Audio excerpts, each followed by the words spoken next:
Coming up on market shares, the Fed is finally pausing rate hikes. We'll take a look at how Jerome Powell is attempting to combat inflation. And the markets are closing. We will check in on the closing bell numbers from all three major indexes.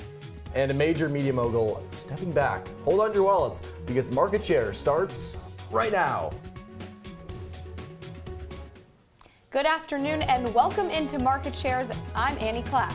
And I'm Peter Elliott. Annie, good to be with you as the markets close here at 4 p.m. on the East Coast. Definitely. It's a great day to be here with markets. So many things happening with strikes and whatnot. All across the country, too. Business news happening, not just on Wall Street, but in the Midwest, especially with the striking auto workers, and in Hollywood with those strikes still ongoing in Hollywood between the major studios and the Writers Guild and the SAG, Screen Actors Guild. Yeah, definitely.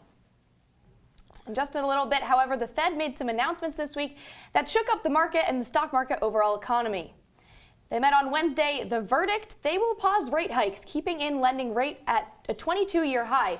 They did not signal an end to the aggressive rate hike campaign. Fed officials have raised rates 11 times in 1.5 years. The Fed indicated an expectation of one more rate hike before the end of the year. They expect to cut interest rates just twice next year. Back in June, they predicted 4 rate cuts in 2024. The Fed understands that the current level of inflation is really hurting American pockets. They conveyed, however, optimism that they will be able to slow inflation to their 2% target without causing a recession. Here's what Fed Chair Jerome Powell had to say regarding rate hikes.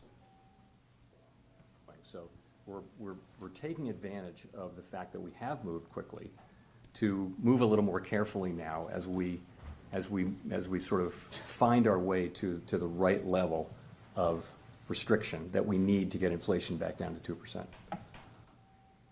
Inflation, obviously the story we've been following for an entire year here on market shares, and that impacts so many stories. And this is one of the biggest stories of the week here. A media titan stepping aside. Rupert Murdoch is retiring as the head of the Fox and News Corp boards. The 92-year-old is relinquishing control of his empire to his eldest son, Lachlan, who becomes the sole chief in charge of Fox. But Murdoch isn't stepping away entirely. He'll remain the chairman emeritus of both companies. Now, questions have swirled for years about Murdoch's future as the head of Fox. That intrigue was the inspiration for the wildly popular HBO show Succession.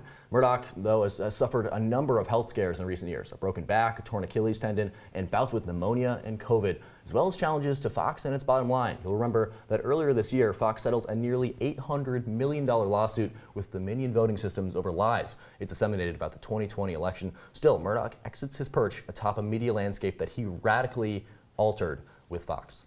And staying in the entertainment world, but not on the streaming side of things, over the next 10 years, Disney will be doubling investments and in its parks, resorts, and cruises, an investment of nearly $60 billion. This comes after struggles in streaming and domestic theme park attendance following the pandemic, but noticeable strengths in Disney's international parks have shown a drastic shift in Disney's original business model, where the main source of revenue came from traditional cable television. Some of the experience investment plans include a development on more than 1,000 acres of land and a cruise ship home port in Singapore. Great for all those Disney adults. The U.S. debt hit a record $33 trillion for the first time earlier this week. The Treasury Department says the roughly 50% increase in federal spending between 2019 and 2021 is to blame for the rise in debt. The new record is looming as somewhat of a symbol on Capitol Hill as the deadline for avoiding a government shutdown approaches rapidly. And that's something we're going to be talking about a lot throughout this show, as the U.S. debt rising. But again, this government shutdown, we have a deadline rapidly approaching here. I know we saw one obviously a couple years ago that approached 35 days, that last government shutdown. We could see a serious one here in Washington, Annie. And just look at that hike from 1982 and then 22 years later. It's been significant, and that's been the story of the U.S. economy for the last couple of years. And you have to think, at some point, we're going to pay the piper, the United States economy, for all that rising debt over the years. And hopping into the artificial intelligence world is Morgan Stanley. The bank it just launched an international AI assistant, which they're the first bank to spark this launch into the technology world.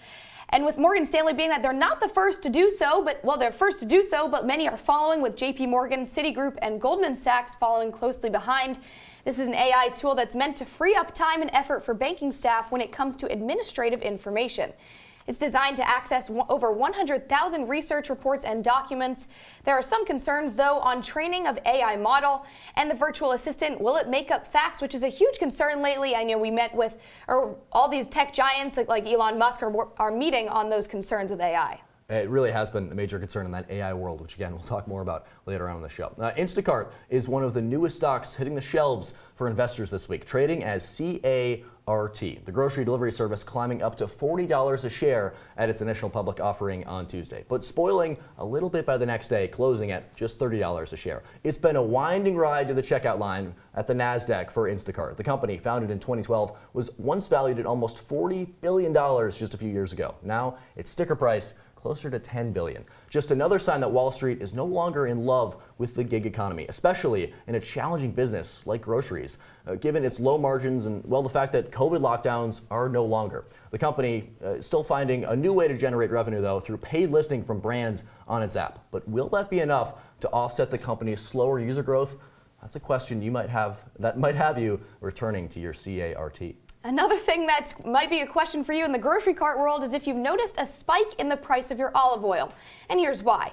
Due to dry weather in the Mediterranean, there are severe droughts in the production of cooking oil. This past summer was the third hottest for Spain, which is the world's leading producer and exporter of the oil. Spain's production in the recent season dropped more than 50% of what it usually produces. Because of this, prices of the Spanish oil raised to just over $9, its highest price ever recorded. Not only that, but the surge in prices have led to stealing.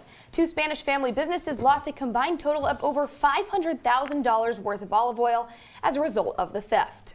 You talk about liquid gold, Annie, olive oil, that's pretty remarkable. Well, credit card companies are racking up losses at the fastest pace in almost 30 years. Credit card losses bottomed in September of 2021. Losses currently stand at 3.63%, which is up 1.5% from the bottom. Goldman Sachs sees them rising about 5%. This comes at a time when Americans owe more than $1 trillion on credit cards. That's the most ever, according to the Fed.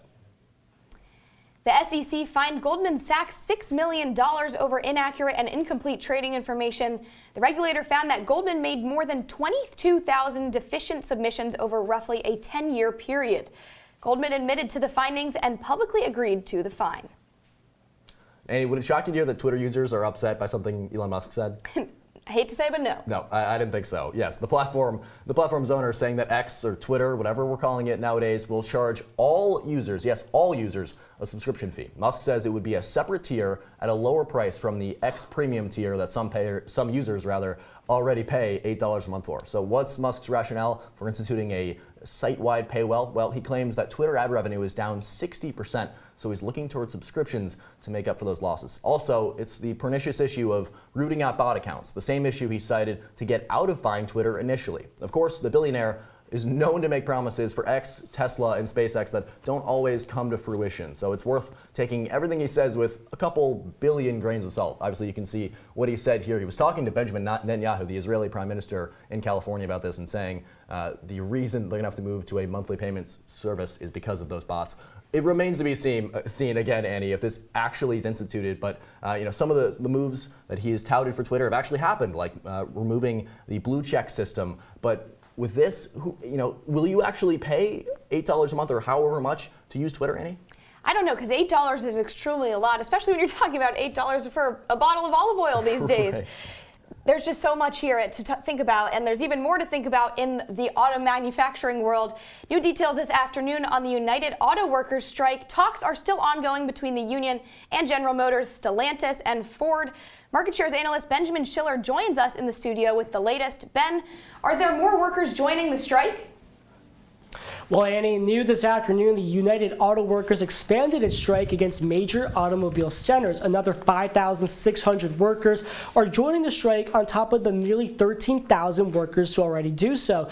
An additional 38 General Motors and Stellantis parts distribution centers across 20 states are joining the protest. However, negotiations seem to be moving forward with Ford. The company met with the union negotiators and agreed to some of its requests, and it looks like talks will continue with the dubbed Detroit 3, but talks may still stand until next week. In a report from the Associated Press this week, union negotiators don't seem to be making amends with GM and Stellantis. The companies in the union have opposing views on cost of living increases, profit sharing, and job security, and the union is not backing down on its request. The union is asking for a share in profit sharing, including a 36% wage increase over the next 4 years. The companies have offered more than half that amount. The union may have a tough time negotiating a 32-hour work week they are still asking for. They still want to be paid normally as if it's a 40-hour work week. Plus, the union wants the restoration of its pension plans, especially for newer employees. The companies say they cannot meet all the union's demands because it simply cannot afford its costs. They say they are struggling to meet the demands because of its costly investment from gas-powered vehicles to electric cars. We do know that the companies have continued to lay off workers. They say it's because the factories are running short of parts due to the strike, guys. Ben, it seems like there's some fissures between these three large auto groups, Stellantis, GM, and Ford. UAW's President Sean Fain singling out Ford, saying we want to recognize that Ford is serious about reaching a deal. At GM and Stellantis, it's a different story. Why is just Ford willing to go to the table with the UAW and not the other two companies? Well, according to a statement that Ford put out earlier this morning, they are willing to meet the negotiation needs of the union. However, the two sides seem to be far apart on economic factors. What we do know right now is that GM and Stellantis are not seem to be negotiating with the union. They seem to be adding they seem to be kind of disagreeing in terms of what they're looking for from both sides. What we do know right now is that the negotiators for the union are still upset about GM and Stellantis and how they're talking to them. They added the 6,000 workers earlier this afternoon, and it seems like strikes can continue for next week. You might even see some expansions down the road. Now, Ben, with that, what do GM and Stellantis need to do for the union to seal a deal with them? I mean, what would the union be willing to do to meet in the middle here? Well, what we do know with any sort of strike is that money seems to talk, and that goes for any strike. You have the writer's strike in Hollywood. You have the automobile strike here in Michigan. What we do know is that money talks. The union wants better pay. They feel like with rising costs of inflation around the country, it's too tough for their employees to find housing and food at the grocery stores. They simply want more costs in terms of being raised. What we do know right now is that Ford seems to be kind of negotiating with the union about some economic factors, but they are far apart. What we do know right now is that GM and Stellantis, they seem to be very far apart right now in terms of what they want from an economic standpoint, and it seems like the union just will not budge with their economic needs right now. All right, Ben, money sure does talk. Thanks so much for joining us. Coming up on Market Shares, we'll be talking money just a few minutes after the closing bell on Wall Street. We're going to be talking all the major index, plus Bradley Hoppenstein joins us in studio to give us some of his top movers of the week. Don't go anywhere. To the straggly ones, the lopsided ones, the first ones, the I miss my beard ones, and hey, I look good with this ones, but no way he's grown that in the weak ones, the black, brown, red, and gray ones, the that one, the itchy ones, the never forgotten ones, the ones grown by Dad, the ones grown for Dad, the started late ones, the absolutely filthy ones, the drawn on ones, the finger ones, the pin ones, the I nearly didn't do it this year ones, and the yeah, why not ones. They all raise awareness, raise funds, start conversations, and save lives. Because whatever you grow will save a bro. Learn more at Movember.com. When I was in foster care, I never knew when I would have to move, so I always had my suitcase ready to go. Then one day, I was adopted. My new parents opened their hearts and home to me. My parents cook my favorite breakfast for me every morning. My parents take me on trips I never thought I would go on. They gave me a home and an even better reason to use that suitcase. My parents aren't perfect, but they're perfect for me. Welcome back to Market Shares. The stock market closing just a few minutes ago. So Andy, let's get an update on all three major indexes here, the S&P 500, the Dow, and the NASDAQ. A rough week on Wall Street for all three major indexes once again, all three in the red here. Andy, what do you think is the biggest reason for this? Well, I think Well, obviously, when you have the Fed making that decision not to raise interest rate hikes, keep it steady, but when you leave it that high for that long, it's bound to affect all three indexes of the market. I mean, the largest three-day decline since March today for the S&P 500, closing at 4,320. It's just like you got to relate it to the Federal Reserve's decision. And so much of these shifts in the major indexes all related to what the Fed has to say. But another looming fear here is this fear of a government shutdown that's impacting all three of these major sectors. Investors wary that Congress is speeding towards a shutdown here, and we'll see. Obviously, that could have an impact on consumer spending, certainly. Now, Bradley Hoppenstein joins us here at the wall to talk about some of the biggest movers throughout the week, up and down. Bradley, let's start with you. What's your biggest mover of the week? All right, biggest mover of the week. I know we've been talking about it a lot, but I want to put Ford up on the screen. It's up 56 points, or it's sitting at $12.54 a share.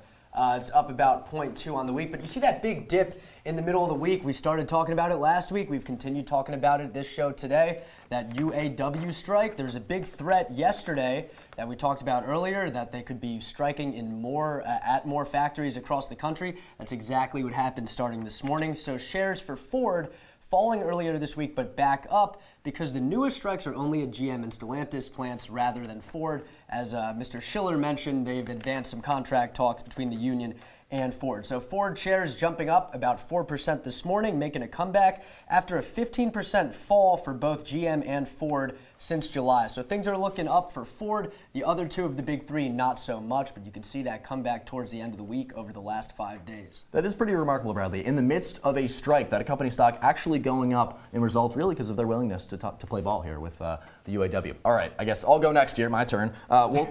It's going to be my mover of the week. A huge increase for this company, Splunk. And no, that's not the sound that a rock makes when you throw it into water. It's not the most attractive name, but it's been an attractive buy for investors over the last couple days because it was acquired in a major deal by the communications conglomerate Cisco. They purchased it at a $28 billion closing price. Wow. Pretty remarkable. And that's a huge deal for Cisco, which is trying to make inroads into that AI space, which we've talked about so much. And Peter, if this is such a huge deal for Cisco, why have their shares been falling? You mentioned that, Annie. Cisco actually, despite this major acquisition, their shares fell 4%. That's really just because they kind of overpaid for this a little bit. They were so eager to get into this AI space that a lot of investors think that $157 share price was too much to pay for this company. So not a major hit for Cisco, down just 4%, but it's the biggest acquisition in the company's history. So you would expect its stock to increase, but I think investors kind of wary of how much they paid for Splunk. And so it's reflected in Cisco's share price falling, but Splunk up 20% over the last 5 days. And also with the risk that if this deal falls through, then Cisco will have to pay nearly $1.5 billion in termination fees to Splunk. But we'll move on to my mover for next, and it's FedEx, the obviously shipping giant here. You can see that it took a drop on September 19th, that's Tuesday, but then shot up. This comes after a drop of revenue because of the COVID spike and causing less shipping demand and more competitive competition in shipping. But FedEx has been making extremely big cost-cutting efforts in the middle of merging its express and ground units, which is expected to save nearly $4 billion in cost over the next 2 years. And that's just why it's gone up since then. On top of that, even profits rose in the last quarter. Yeah, you see that logo in the FedEx logo, that arrow hidden in there. It might as well be pointing up after these results over the last week. Pretty remarkable for FedEx, which has climbed about $100 year over year, Bradley. Yeah, it's really interesting. You talk about cost cutting. Usually, it takes these companies a few years to actually see the results of that. FedEx, it seems instantaneous, and you mentioned $4 billion over the next 2 years. They're going to save $1.8 billion over the next 1 year, one fiscal year. So very interesting what's going on with FedEx there, even as the competition ramps up as well. It really is, Bradley. Well, thank you so much for joining us here and talking stocks. When we come back, I'll see you later. Yeah, you will be seeing us later, because coming up we'll be talking more about a phenomenon called tipflation. Bradley will tell you all about it. Sorry.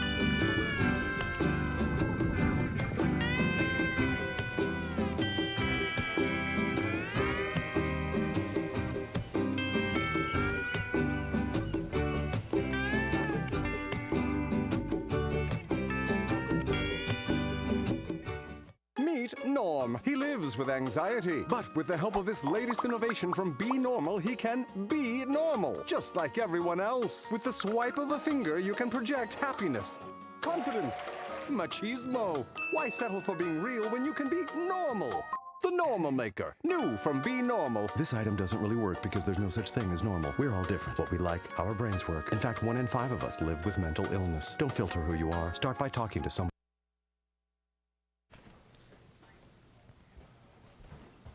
T-minus 8 days until a government shutdown in Washington. Market Shares political analyst Luke Radel over from Talking Points here on Market Shares to discuss the negotiations. Luke, will Congress come up with a deal before this deadline hits? Peter, it's great to be with you. All signs are pointing towards a government shutdown with no end in sight. The trouble lies in the People's House, the House of Representatives, where a small group of GOP lawmakers are holding House Speaker Kevin McCarthy hostage. But first, some background on Kevin McCarthy. He has spent his entire career vying for the job that he now holds. You may remember this image from when it took him 15 tries to become Speaker of the House way back in January. But in order to get that Speaker's gavel, McCarthy had to agree to a rule change that lets any single member of the House, all 435 of them, call a vote to oust him from the Speaker's chair. Enter Matt Gaetz, the far-right Floridian who, along with a handful of others, say that if McCarthy doesn't cave to their demands, he'll be booted from his top job. What are those demands? It's not even entirely clear to some in Congress. Here's Gaetz's Republican colleague Mike Lawler from right here in New York State. This is stupidity. The idea that we're going to shut the government down when we don't control the Senate, we don't control the White House. These people can't define a win. They don't know how to take yes for an answer. It's a clown show. You keep running lunatics, you're going to be in this position. Republicans calling members of their own party lunatics. What have we come to? So now McCarthy is backed into a corner. He can ignore the demands of Gaetz and his cronies and do the deal with the Democrats, but then Gaetz says that he'll call the vote to oust him. Or he can cave to some of their requests, like removing funds to support Ukraine in their ongoing war against Russia and adding funds for border security. But those measures won't exactly be popular with the Democratic-controlled Senate or President Joe Biden, who ultimately have to pass and sign these laws. A little bit of Schoolhouse Rock for you there. Here's the Speaker on his current predicament.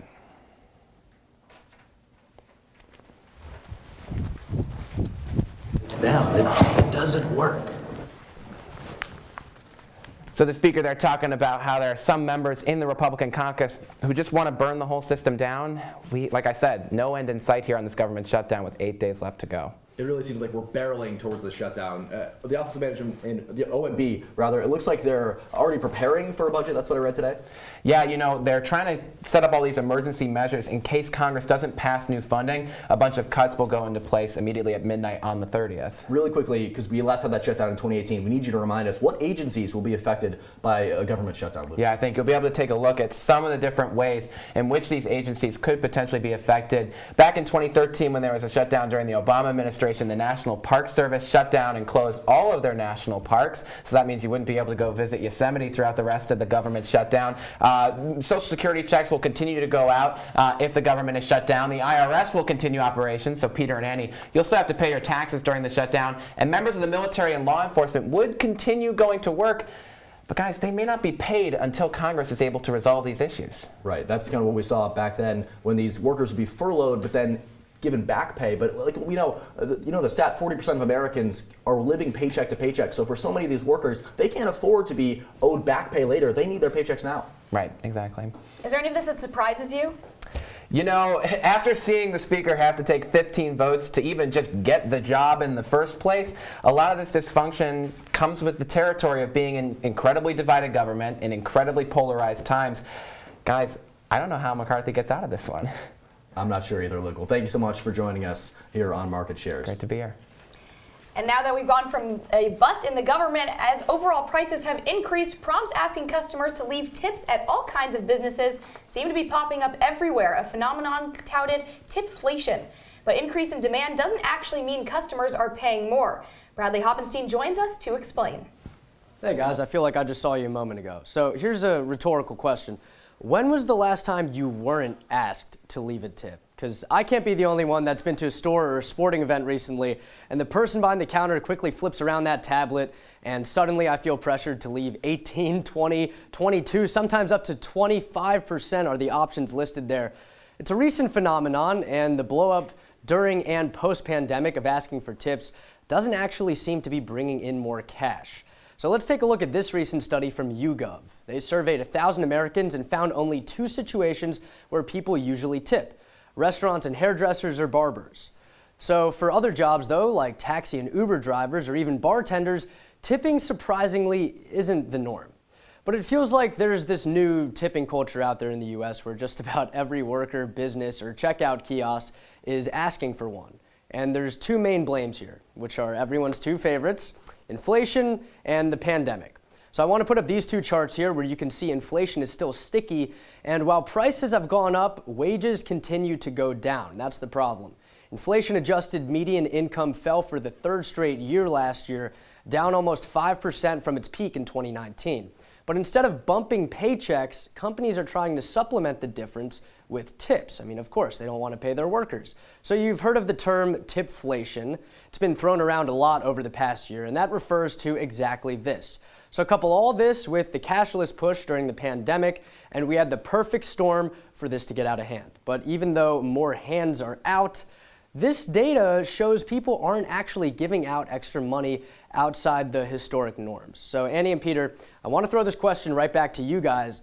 Have you been leaving tips for anything new lately, or have your habits not changed too much since the start of the pandemic?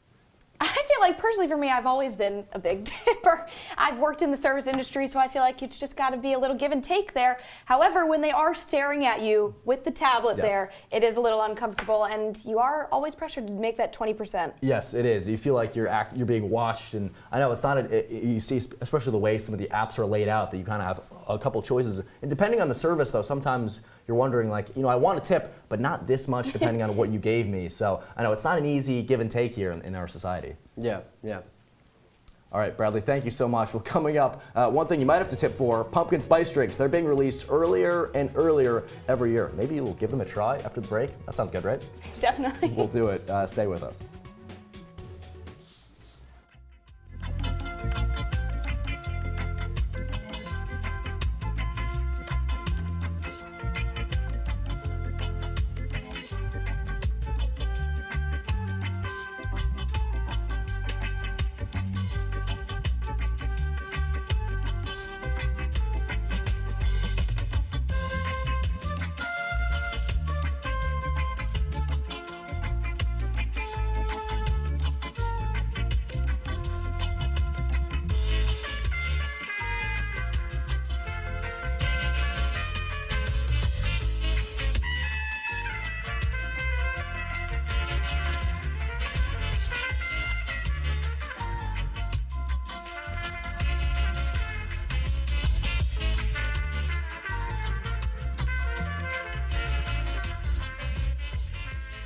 Stem is precise, no margin for error.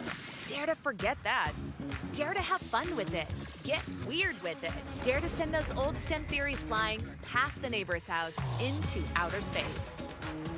Dare to program something internet-breaking, record-breaking. Dare to blow their minds. Dare to learn the difference between sedimentary and metamorphic rock. Go find those rocks. Dare to keep daring. Dare to STEM. Check out She Can STEM to get started.